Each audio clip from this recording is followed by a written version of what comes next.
안녕하세요. 뻘짓연구소의 뻘짓입니다. 이번에는 젠북 프로 듀오 UX582LR을 가져왔는데요. 디스플레이가 두 개가 달린 노트북이죠. 굉장히 여러모로 기대가 많았던 노트북인데 드디어 만져보게 되었습니다. 일단 노트북 박스를 열어보면 포장이 되게 고급스럽게 되어 있어요. 비닐로 포장한 박스가 두 개로 분류가 되어 있고요. 박스 디자인 자체도 노트북에 맞게 쇽 올라오는 디자인으로 설계가 되어 있고, 기본 구성품도 파우치부터 해서 팜레스트, 펜까지 다양합니다. 심지어 240W 어댑터까지도 디자인이 잘 되어 있어가지고 어떤 게 소비자를 감동시키는지 잘 아는 것 같아요. 제품으로 넘어와서 이 젠북 듀오 시리즈가 작년인가 출시했거든요. 이 디스플레이 아래에 다른 디스플레이를 넣는 것, 이게 혁신적이긴 했지만 조금은 아쉬운 점이 있었어요. 이 아래쪽에 있는 세컨드 스크린의 각도가 너무 낮다, 애매하다는 거였는데 요 2세대에서는 조금 더 올라왔어요. 그래서 훨씬 좋아지긴 했는데 여전히 그냥 보면 좀 낮은 감이 있긴 해요.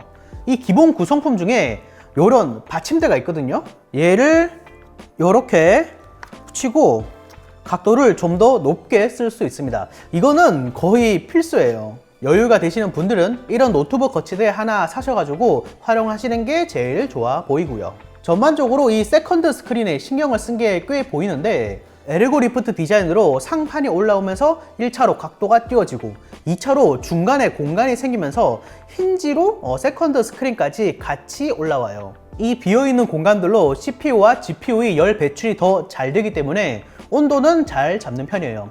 요거는 이따가 말씀을 드리고, 제가 가장 마음에 들고 놀랐던 거는 바로 이 디스플레이예요. 듀얼 디스플레이라서 좋았던 게 아니라 그냥 디스플레이 품질이 좋아요. 상단은 15.6인치 HDR500을 지원하는 16:9 4K OLED 패널이 들어가 있고요.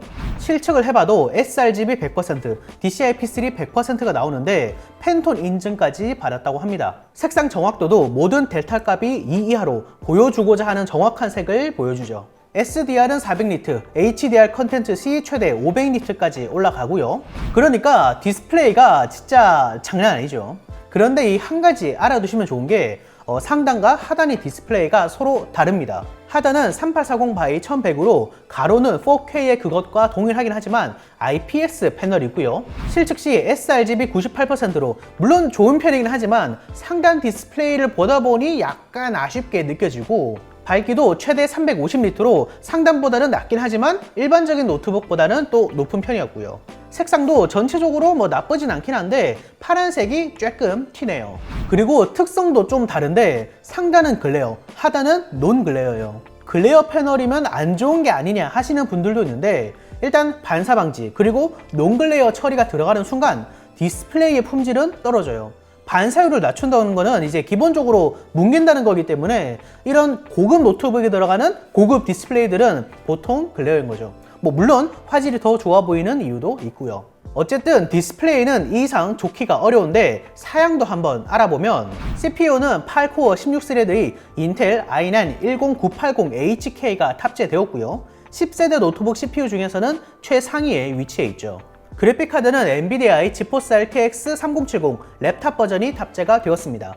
VRAM은 8GB예요. 전체 사양은 이렇고요. 아무래도 작업에 초점이 맞춰져 있다 보니까 기본 탑재 램이 32GB, SSD는 1TB인 게 재미있는 부분이죠.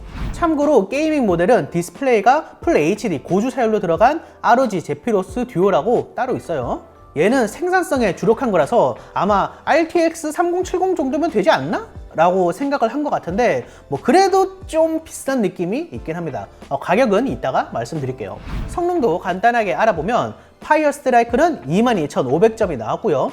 전력은 110W 정도 소모를 하고 온도가 75도로 상당히 낮아요. 타임스파이는 9240점으로 데스크톱이 RTX 2070과 RTX 2080 사이의 성능을 보여줬습니다.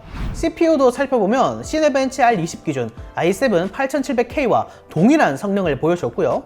CPU나 GPU나 각각 100W가량을 사용하네요. 보시면 아시겠지만 온도가 전체적으로 낮아요. 그래픽 온도는 70도대 중반으로 스로틀링이 오지도 않고, CPU는 90도 되긴 하지만 클럭이 3GHz 중반대라서 클럭 유지가 잘 돼요. 소음도 한번 들어보면 성능 모드에서 게임을 해봤는데요.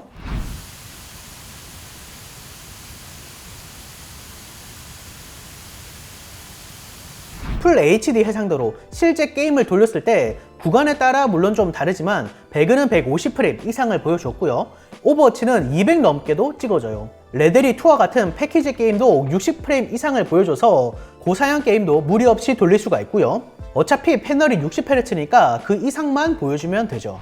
물론 게임을 하면서 아래서 음악을 듣는다거나 카톡을 본다던가 디스코드를 띄워둔다거나 하는 원하는 멀티태스킹도 다 할 수 있어요. 데스크톱에 듀얼 스크린이 있는 것과 동일한 활용이 가능하다는 거죠. 이런 활용 때문에 생산성을 강조하게 되는 거고요. 그러면 작업 영역에서는 어떻게 활용이 가능하냐? 기본적으로 문서 작업을 할 때나 웹서핑을 할 때도 밑에 카톡이나 사진 폴더 같은 거 두면서 드래그 앤 드롭도 할 수 있고요. 작업 그룹을 만들어서 현재 띄워진 창을 저장해서 다음에 버튼 한 번만 누르면 그대로 다시 띄워주는 기능도 있고요. 상단바를 꾹 누르면 이렇게 딱딱 구획에 맞게 아래에 넣을 수 있기도 하고 세컨드 스크린 전체를 터치 스크린으로도 쓸 수가 있고요. 펜도 지원하기 때문에 그림을 그린다거나 참고로 상단도 4096피랍을 지원합니다. 굳이 화면을 나눠 쓰고 싶지 않다면 이렇게 전체 화면으로 넓게 쓸 수도 있고 배터리 아깝다 하시면 키보드 핫키로 간단하게 끌 수도 있어요. 디스플레이가 하나 더 있는데 거기에 독자적인 기능까지도 있는 거죠. 그런데 이제 생산성이라고 하면 떠오르는 게 바로 사진 보정, 영상 편집 이런 거죠. 어도비 계열은 이렇게 아래쪽에 컨트롤 패널을 띄울 수가 있어가지고 바로 각이나 브러쉬 크기 조절 이런 거를 둘 수가 있고요. 배치나 기능들은 다 바꿀 수가 있고 이런 패널이나 폴더를 밑에 깔 수 있기 때문에 기존보다 화면을 더 넓게 사용할 수 있다는 거죠.